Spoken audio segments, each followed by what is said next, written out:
জুলাই সনদ নিয়ে আমরা আমাদের অবস্থান বরাবরই স্পষ্ট করেছি। বাংলাদেশে আমরা রাষ্ট্র সংস্কার চাই, পরিবর্তন চাই, গণতান্ত্রিক সংস্কার চাই। সেই প্রেক্ষিতেই গণ অভ্যুত্থানের পর থেকে আমরা নতুন সংবিধান সহ গণপরিষদ এবং রাষ্ট্রের মৌলিক সংস্কারের রূপরেখা আমরা দিয়ে এসেছিলাম, দাবি জানিয়ে এসেছিলাম।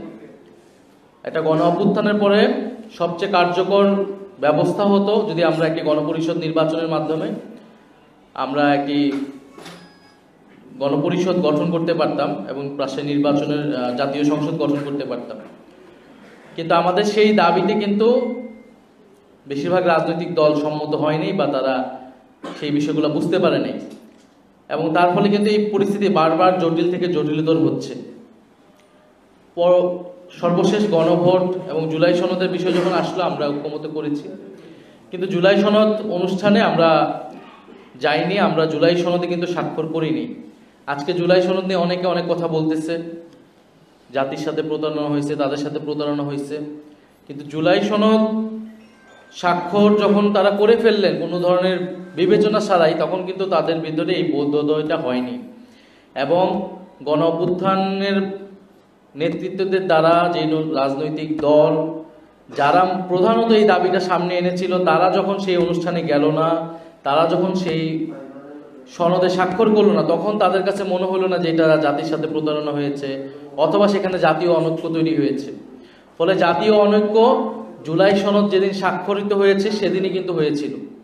এবং আমরা খুবই পরিষ্কারভাবে বলেছিলাম যে পরবর্তীতে সরকার আসলে এটা কীভাবে বাস্তবায়ন করবে সেই বিষয়ে নিশ্চয়তা ছাড়া এই সনদে স্বাক্ষর করার কোনো মানে হয় না। এবং আমরা ঐক্যমত কমিশন একটা সুপারিশমালা দিয়েছে, আমরা সুপারিশমালাকে ইতিবাচক হিসেবে দেখেছি। প্রস্তাব 1-এর সাথে আমরা সমর্থন জানিয়েছি। সরকার এখনো তাদের অবস্থান ব্যক্ত করে নেই, সরকার আলটিমেটলি কি করতে যাচ্ছে। ফলে সেই জায়গাতে আমি মনে করি যারা আসলে কোনো ধরনের বাছ বিবেচনা ছাড়াই জুলাই সনদে স্বাক্ষর করেছে, স্বাক্ষরের মাধ্যমে জাতীয় অনৈক্য তৈরি করেছে, সেদিনই তারা জাতির সাথে প্রতারণা করেছিল। ফলে এখনো সুযোগ আছে। আমরা চাই যে ঐক্যবদ্ধভাবেই এই জুলাই সনদ বাস্তবায়নের মাধ্যমে, এটার আইনি ভিত্তি দেওয়ার মাধ্যমে ফেব্রুয়ারিতে নির্বাচন হবে। তবে এখানে কিছু আশঙ্কা দেখা যাচ্ছে। আমরা যে দাবিগুলো সামনে এনেছিলাম জুলাই সনদকে কেন্দ্র করে, এখন দেখা যাচ্ছে যে গণভোট আগে হবে না পরে হবে, নির্বাচনের সাথে হবে না নির্বাচনের আগে হবে, এইটাকে আবার প্রধান ইস্যু করে আনা হয়েছে। এটা মূলত জামায়াতে ইসলাম তারা নিয়ে আসছে, এবং এটাও একটা ভুল রাজনীতি। এবং আমরা যেটা আগেও অভিযোগ করেছিলাম, যেখানে আমাদের দাবি ছিল উচ্চকক্ষে পিয়ার, 2 কক্ষে পিয়ারের দাবিটাকে এনে এটা ইস্যুটাকে ঘুরিয়ে দেওয়ার একটা চেষ্টা চালানো হয়েছে।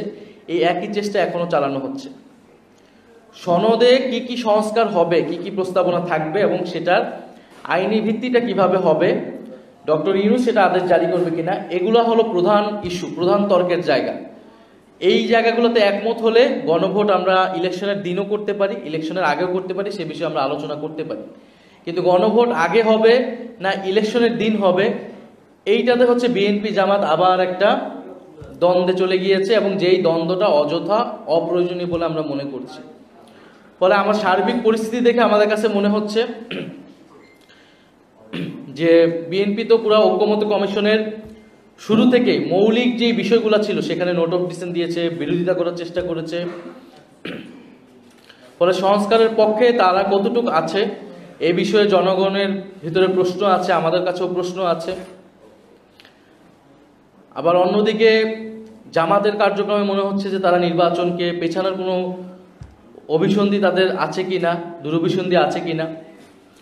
ফলে একদল সংস্কারকে ভেস্তে দিচ্ছে, আরেক দল নির্বাচনকে পেছানোর চেষ্টা করছে। সার্বিক পরিস্থিতিতে আমাদের মূল্যায়ন এটাই। তবে আমরা এই দুইটার কোনোটাই চাই না। আমরা চাই যথাসময়ে নির্বাচন হবে ফেব্রুয়ারিতে, এবং জুলাই সনদেরও আইনি ভিত্তি পাবে এবং বাস্তবায়ন হবে।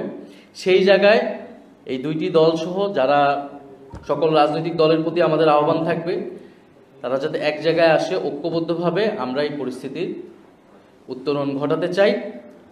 এবং জুলাই সনদে যদি নোট অফ ডিসেন্ট থাকে, সবগুলো দলের নোট অফ ডিসেন্ট রয়েছে, আমাদেরও দুই একটা ইস্যুতে নোট অফ ডিসেন্ট আছে, তাহলে আসলে কোনো জিনিসই তো আসলে বাস্তবায়ন হবে না। নোট অফ ডিসেন্ট তার একটা সিদ্ধান্ত গ্রহণের পরে তার বিরোধিতা ছিল, সেই ঐতিহাসিক ডকুমেন্টেশনের জায়গা থেকে সেটা রাখা হয়েছে, কিন্তু এটা আসলে গণভোটে এটার কোনো ইফেক্টিভনেস থাকবে না। যদি নোট অফ ডিসেন্টই থাকে বা যার যার ইস্তিহারে থাকে সেই এটা এসে বাস্তবায়ন করবে তার মতো, তাহলে গণভোটেরও প্রয়োজন হয় না, পুরো ঐক্যমত প্রক্রিয়ার যে এতদিন সেটারও কোনো প্রয়োজন হয় না।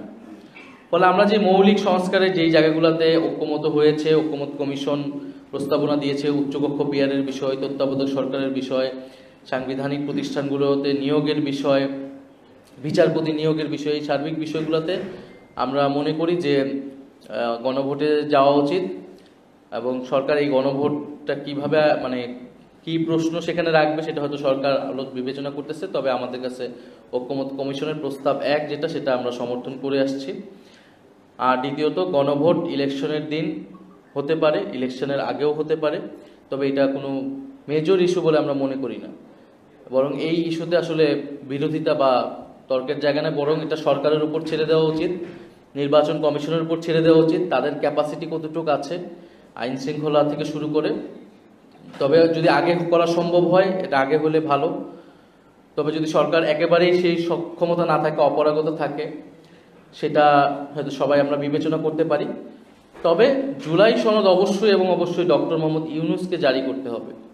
জুলাই সনদ যদি প্রেসিডেন্ট, তথাকথিত প্রেসিডেন্ট যিনি আছেন তার থেকে জারি হয়, প্রেসিডেন্ট অফিস থেকে জারি হয়, তাহলে এই জুলাই সনদের কোনো আইনি এবং রাজনৈতিক ভিত্তি তৈরি হবে না, বরং জুলাই গণ অভ্যুত্থানের নামে, জুলাই গণ অভ্যুত্থানের আকাঙ্ক্ষার বিরুদ্ধে কফিনে তার শেষ পেরেক মারা হবে। এটি যদি প্রেসিডেন্ট চুপ্পু এই আদেশ চায়, তার কোনো ধরনের রাজনৈতিক ইভেন কি আইনি সাংবিধানিক বৈধতাও নেই এই ধরনের কোনো আদেশ জারি করার। ফলে এটা অবশ্যই প্রধান উপদেষ্টা প্রফেসর মোহাম্মদ ইউনূসকে এই আদেশটি জারি করতে হবে। আর নির্বাচনের বিষয়ে যেটা বলছেন, আমরা নির্বাচন এবং সংস্কারকে দুটি সেপারেট মানে কার্যক্রম হিসেবে দেখতেছি। তবে এই জায়গায় ঐক্যের জায়গাটা হচ্ছে, যদি সংস্কারের পক্ষে কেউ না থাকে তাহলে তাদের সাথে আমাদের জোটে যাওয়া সম্ভব নয়, এটাও আমরা বলে আসছি। আমরা আমাদের মতো প্রস্তুতি নিচ্ছি।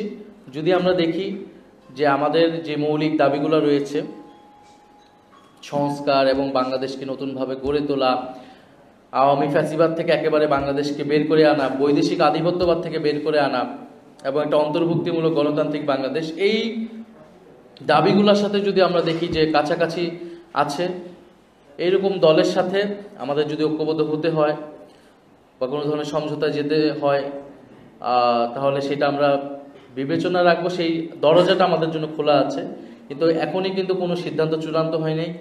যে এই সকল বিভিন্ন মিডিয়ায় আসলে এক ধরনের নিউজের মাধ্যমে এটা এক ধরনের জনসম্মতি তৈরি করার, জনমত তৈরি করার চেষ্টা হয়তো চালানো হচ্ছে, যে এনসিপি বিএনপির সাথে চলে যাচ্ছে, এর আগে এনসিপি জামাতের সাথে জোট করতেছে। এই পুরো বিষয়টাই এখন সংস্কারের বিষয়ে আমরা দলগুলোর অবস্থান দেখব, নির্বাচন ইস্যুতে দলগুলোর অবস্থান দেখব, সেই বিষয়ে তারপরে আমরা সামগ্রিকভাবে সিদ্ধান্ত নিব।